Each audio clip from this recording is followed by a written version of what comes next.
Le hamburger n'est pas, en soi, une catastrophe diététique. Alors on va voir ensemble ce qui se cache vraiment derrière ce mets qui a la réputation d'être typiquement américain. Alors avant d'entrer dans le vif du sujet, il faut rétablir cette idée reçue. Le hamburger ne vient pas, non, d'outre-Atlantique, mais de la ville d'Hambourg, en Allemagne. Le ham de hamburger ne signifie pas qu'il y a du jambon dedans. Oui, parce que ham en anglais, ça veut dire jambon. L'Académie française traduit littéralement hamburger par beefsteak en bourgeois. Le burger de base, c'est un steak haché, une rondelle de cornichons, des oignons, de la moutarde douce et du ketchup. Si la viande utilisée est de bonne qualité, on a un produit qui n'a rien de dramatique sur le plan diététique. En chiffres, dans un hamburger d'un peu plus de 100 grammes, ça fait à peu près 260 calories, 13 grammes de protéines, 3 grammes de graisse saturée et 2 grammes de fibres. Et ces chiffres font du hamburger un produit qui est un peu moins qualitatif qu'un sandwich ton crudité ou encore qu'un plateau de sushi,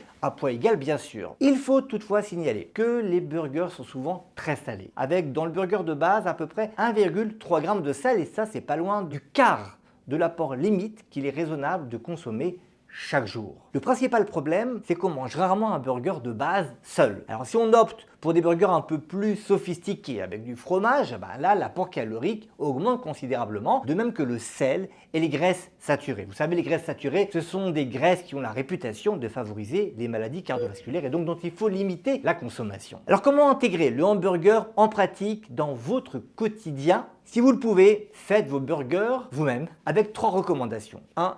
Choisissez des steaks à moins de 5% de matière grasse. Ils sont généralement de meilleure qualité nutritionnelle que les viandes plus grasses. Quelle que soit la viande choisie, attention, cuisez-la suffisamment pour limiter le risque d'infection bactérienne et donc d'intoxication alimentaire. Ensuite, choisissez un pain burger à la farine complète. Ça existe dans le commerce. Ou bien encore mieux, si vous le faites vous-même, faites-le avec de la farine intégrale. Si vous préférez acheter vos burgers au fast-food, la question c'est pas vraiment de choisir un hamburger de bonne qualité nutritionnelle. Prenez ce que vous voulez et équilibrez vos apports sur le reste de la semaine. Sachez aussi que certaines chaînes de fast-food affichent maintenant le Nutri-Score. Il va de B à D pour les burgers. Attention à bien comprendre et utiliser ce score. Il est fait pour comparer les aliments de même usage entre eux, pas pour comparer un burger avec une salade ou un laitage. Concrètement, ce Nutri-Score vous permet facilement de choisir ce qui est le mieux sur le plan nutritionnel. Un dernier mot au sujet des burgers végétaux. Ils ne présentent pas d'intérêt nutritionnel particulier. C'est davantage une question de goût